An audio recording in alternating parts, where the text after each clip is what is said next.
Hello guys, welcome back to our YouTube channel. तो आज है 13वां रोज़ा और यहाँ हम कर रहे हैं सहरी। कुछ घर वाले खा रहे हैं आलू का पराठा, कुछ सालन के साथ खा रहे हैं पराठा और मैं खा रही हूँ जैम के साथ। क्योंकि मैं जो हूँ वो कोशिश करती हूँ कि सुबह या तो अंडा हो या जैम हो या चाय हो। मैं सालन वगैरह जो है वो अवॉइड करती हूँ या ऐसी कोई भी स्पाइसी चीज़ वगैरह जो है वो नहीं करती। तो यहाँ हो गई थी हमारी सहरी डन और उसके बाद मैं पढ़ रही थी फ़जर की नमाज़। और फ़जर की नमाज़ पढ़ने के बाद सो गए थे और सोकर जब उठे तो एज़ यूजुअल वही घर का काम स्टार्ट हो गया था। यहाँ पे मेरी बहन जो है वो धो रही थी बर्तन, बल्कि ये कहना चाहिए कि एक पतीली ही रह गई थी, बाकी तो बर्तन उसने डन कर लिए थे। और इस तरह से उसने किचन वगैरह सब क्लीन कर लिया था, सारे बर्तन वॉश कर लिए थे। तो आपको पता है कि सुबह जो है वो हम लोग सो जाते हैं और सोने के बाद जब फ़जर की नमाज़ पढ़ के सोते हैं, फिर 9-10 बजे तक उठते हैं, फिर अपनी जो स्पीड पकड़ते हैं ना, जो स्पीड पकड़ते हैं घर का काम करने के लिए, तो बस फटाफट से जो है वो हम करते हैं घर का काम।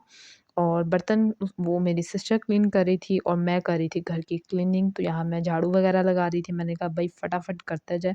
हाँ जी, हमारे घर कोई हमने काम वाली नहीं लगाई हुई, हम अपने सब घर का काम खुद करते हैं। घर का काम होता ही कितना सा है, ऐसे बस आपकी नीयत हो करने की, फिर तो आप ये समझिए कि फटाफट से जो है ना वो हो ही जाता है। और वैसे भी हमें अच्छा लगता है कि हम अपने घर का काम खुद करें, क्योंकि हमने अपनी मम्मा को भी हमेशा घर का काम अपने हाथों से, सब घर वालों का काम अपने हाथों से करते हुए देखा है।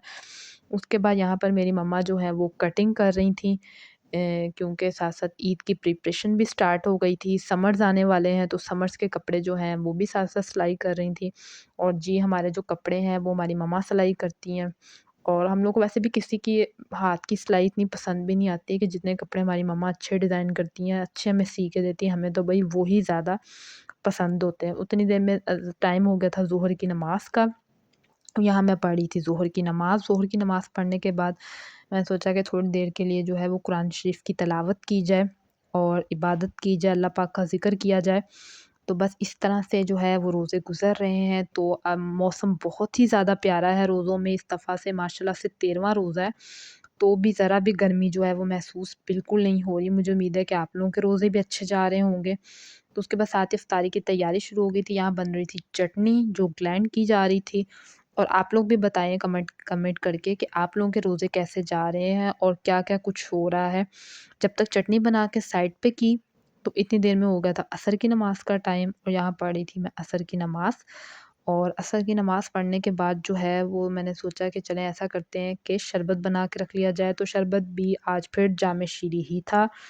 क्या करें भई, हम इसमें चेंज नहीं कर सकते। ये हमारा कोई, आप ये समझ लें कि रवायती शरबत है भई, इसके बगैर तो इफ्तारी हो ही नहीं सकती। हाँ, बीच में कभी-कभी चेंज कर लेते हैं, लेकिन ज़्यादातर जिससे भी पूछो वो यही कहेगा रूह अफ़ज़ा हो या जाम शीरी हो। भई 2 चॉइसेस हैं जो सबको बहुत ही पसंद है। और उसके बाद पकौड़े, ओ हो! पकौड़े तो फिर दस्तरख़्वान की ज़ीनत हैं जी। और बनते हैं आलू के पकौड़े और मैं भी ज़्यादा शौक़ से खाती हूँ आलू के पकौड़े। और आप लोग बताइएगा कि आप लोग कौन-से वाले पकौड़े खाते हैं जो भई बहुत टेस्टी हों, बहुत यम्मी हों? क्योंकि मुझे तो ज़्यादातर आलू के पसंद हैं। और उसके बाद जो आलू के पकौड़े फ्राई करने के बाद मैंने स्टार्ट कर दी थी इफ्तारी सेट करनी। मिक्स पकौड़े थे, चटनी थी और ये आलू का मिक्सचर बचा हुआ था, तो उसके कुछ रोल्स बना लिए थे कि जितने मैंने, और साथ दाल थी, पतली सी दाल बनाई थी, साथ उबले हुए चावल, साथ चटनी, साथ एप्पल कटिंग किया हुआ था, साथ चिप्स और आलू के पकौड़े। तो यहाँ पर अल्हम्दुलिल्लाह से हो रही थी इफ्तारी और 13 रोज़े जो हैं वो कंप्लीट हो गए। ये समझें कि पता भी नहीं चला कि 13 रोज़े जो हैं वो कंप्लीट भी हो गए हैं। यहाँ तो हम सब घर वाले बैठ के कर रहे थे इफ्तारी। और बस अल्लाह पाक का लाख-लाख शुक्र है जो इतनी नेमतों से अल्लाह पाक हमें नवाज़ मार रहा है, हमें दे रहा है इतनी सारी नेमतें। तो बस इस तरह से जो रोज़ा है वो कंप्लीट हो गया। इसके बाद मैंने फटाफट से जो है वो पढ़ी मगरिब की नमाज़। उसकी मैंने कोई नी नहीं बनाई जब तक मेरी मम्मा जो है वो चाय बना के ले आई थी।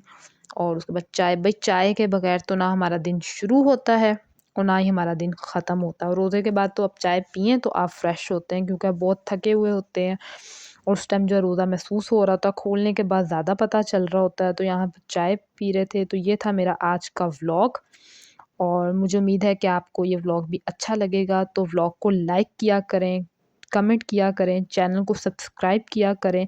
तो इस तरह आप लोगों से मुलाकात होगी कल, तब तक के लिए अल्लाह हाफ़िज़, बाय बाय।